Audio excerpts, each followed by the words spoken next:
आज के इस वीडियो में हम एक बहुत बड़ी यात्रा पर निकलने वाले हैं। हम 460 करोड़ साल पुराने इतिहास को सिर्फ 30 मिनट में देखने जा रहे हैं। जी हाँ, आपने बिल्कुल सही सुना। हम देखेंगे कि कैसे आग, उबलते लावे और अंतरिक्ष की टक्करों के बीच हमारी यह धरती पैदा हुई।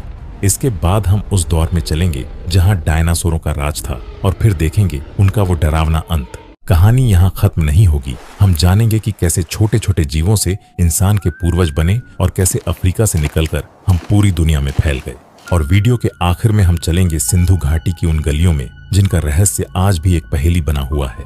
अगर आपको ऐसी रिसर्च वाली डॉक्यूमेंट्रीज देखना पसंद है तो हमारे चैनल को सब्सक्राइब जरूर करें, क्योंकि ऐसी वीडियो बनाने में हमें बहुत मेहनत और वक्त लगता है। अब जरा सोचिए 150 करोड़ साल पहले की उस धरती के बारे में जहाँ चारों तरफ सन्नाटा था, न कोई पैर, न जानवर और न ही कोई इंसान।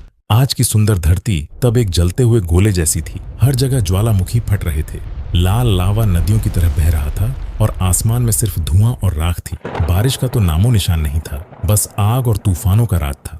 फिर लाखों सालों तक एक ऐसी बारिश हुई जिसने इस तपती हुई जमीन को ठंडा किया। इतनी बारिश हुई कि बड़े बड़े महासागर बन गए। लेकिन तब भी यहाँ सांस लेना मुमकिन नहीं था, क्योंकि हवा में सिर्फ जहरीली गैसें थीं। ऑक्सीजन बिल्कुल नहीं थी। लेकिन तभी इन्हीं समंदरों की गहराई में एक करिश्मा हुआ। जीवन की पहली शुरुआत हुई। पानी में छोटे छोटे सूक्ष्म जीव पनपने लगे। दो इन्हीं छोटे जीवों में से कुछ ऐसे थे जो धीरे धीरे ऑक्सीजन बनाने लगे, और यही वो मोडडा था जिसने धरती का चेहरा बदल दिया। हवा साफ होने लगी, पेडीढ़ा पौधे उगने लगे, घने जंगल बने और दुनिया रहने लायक होने लगी। और फिर लाखों साल बाद वो समय आया जब धरती पर उन विशाल जीवों ने कदम रखा जिन्हें हम डायनासोर कहते हैं। आज से करीब 23 करोड़ साल पहले यानी ट्रायसिक काल में पहले डायनासोर दिखाई दिए। आपको जानकर हैरानी होगी कि शुरुआत में ये बहुत छोटे थे, इतने छोटे कि शायद एक लोमड़ी जितने। ये बहुत फुर्तीले थे और तेजी से भागकर अपना शिकार करते थे। लेकिन प्रकृति ने धीरे धीरे अपना खेल दिखाया। लाखों सालों के सफर में डायनासोरों का आकार, उनकी ताकत और उनकी बनावट बदलने लगी। कुछ डायनासोर पूरी तरह शाकाहारी बन गए और ऊंचे पेड़ों से पेट भरने के लिए विशालकाय शरीर पा लिया। वहीं कुछ ऐसे खतरनाक शिकारी बने जिनके पास नुकीले पंजे और आरी जैसे तेज दांत थे। जैसे जैसे समय बीता, डायनासोरों का साम्राज्य पूरी धरती पर फैल गया।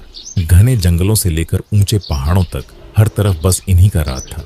उन्हें फलने फूलने के लिए जो कुछ भी चाहिए था, भरपूर भोजन, खुली जगह और ताकत, कुदरत ने उन्हें सब कुछ दिया। लेकिन दोस्तों, कहानी में अब एक बहुत बड़ा मोड़ आने वाला था। धीरे धीरे डायनासोर धरती के बेताज बादशाह बन गए, ठीक वैसे ही जैसे आज इंसान है। पर याद रखिए, यह तो बस ट्रेलर था, क्योंकि आगे आने वाले समय में इन जीवों का आकार इतना बड़ा और इनकी दुनिया इतनी रहस्यमयी होने वाली थी जिसकी किसी ने कल्पना भी नहीं की थी। धरती अब एक बड़े बदलाव की ओर चल रही थी। वक्त बीतने के साथ वे छोटे छोटे डायनासोर अब धीरे धीरे पहाड़ों जैसे विशाल होने लगे थे। जंगलों के पैर ऊंचाइयां छू रहे थे तो डायनासोरों का कद भी आसमान से बातें करने लगा था। यह असल में विशालता का युग था। जुरासिक काल के दौरान कुछ डायनासोरों ने तो आकार के सारे रिकॉर्ड ही तोड़ दिए। इन्हीं में एक मशहूर नाम था ब्रैकियोसॉरस, करीब 85 फीट लंबा और 40 टन से भी ज्यादा वजन। सोचिए, यह जीव किसी चलते फिरते महल जैसा दिखाई देता होगा। लेकिन कहानी अभी बाकी है। जब लगा कि ब्रैकियोसॉरस ही सबसे बड़ा है, तभी सामने आया टाइटेनोसॉरस। यह इतना विशाल था कि अगर यह किसी मैदान पर लेट जाए तो पूरा का पूरा फुटबॉल ग्राउंड इसके शरीर के नीचे छिप जाए। इन जीवों की गर्दन इतनी लंबी होती थी कि ये ऊंचे से ऊंचे पैरों की फुनगी से भी पत्ते तोड़ लेते थे। बिल्कुल वैसे ही जैसे आज के समय में कोई 10 मंजिल ऊंची इमारत की खिड़की से फल तोड़ रहा हो। इनका इतना बड़ा शरीर कोई इत्तेफाक नहीं था, बल्कि ये खुद को शिकारियों से बचाने और ऊंचे पैरों से पेट भरने का एक खास तरीका था। जरा कल्पना कीजिए, एक शांत जंगल है और दूर से टाइटेनोसॉरस के कदमों की गूंज सुनाई दे रही है। ऐसा लगता था जैसे खुद धरती धड़क रही हो। उनके एक कदम से पैर कांप जाते थे और जमीन से धूल का गुब्बार उठता था। यह उन शक्तिशाली जीवों का सुनहरा दौर था। लेकिन दोस्तों, हर सुनहरे दौर का अंत भी होता है। करीब 6.5 करोड़ साल पहले अंतरिक्ष के सन्नाटे को चीरते हुए एक बिन बुलाया मेहमान धरती की तरफ बहुत तेजी से बढ़ रहा था। यह एक विशाल एस्टेरॉयड उल्कापिंड था जो करीब 10 से 15 किलोमीटर चौड़ा था, और यह धरती की किस्मत हमेशा के लिए बदलने वाला था। वह एस्टेरॉयड कोई मामूली पत्थर नहीं था। उसकी रफ्तार थी करीब 70,000 किलोमीटर प्रति घंटा थी। इतनी तेज कि अगर आप आसमान में उसे देख पाते तो पलक झपकते ही सब कुछ खत्म हो जाता। और फिर हुआ एक जोरदार धमाका। मेक्सिको के तट पर वह एस्टेरॉयड धरती से टकराया। टकराते ही हजारों किलोमीटर के दायरे में जो कुछ भी था वह एक झटके में जलकर राख हो गया। पूरी धरती कांप उठी। समंदर में हजारों फीट ऊंची लहरें उठीं, ऐसी सुनामी जिसे कोई नहीं रोक सकता था। जंगल, पहाड़ ढह, नदियां सब तबाह हो गए। जिन मैदानों में डायनासोर मजे से घूमते थे, जहां उनके छोटे छोटे बच्चे खेलते थे, वो पूरी दुनिया अब आग का गोला बन चुकी थी।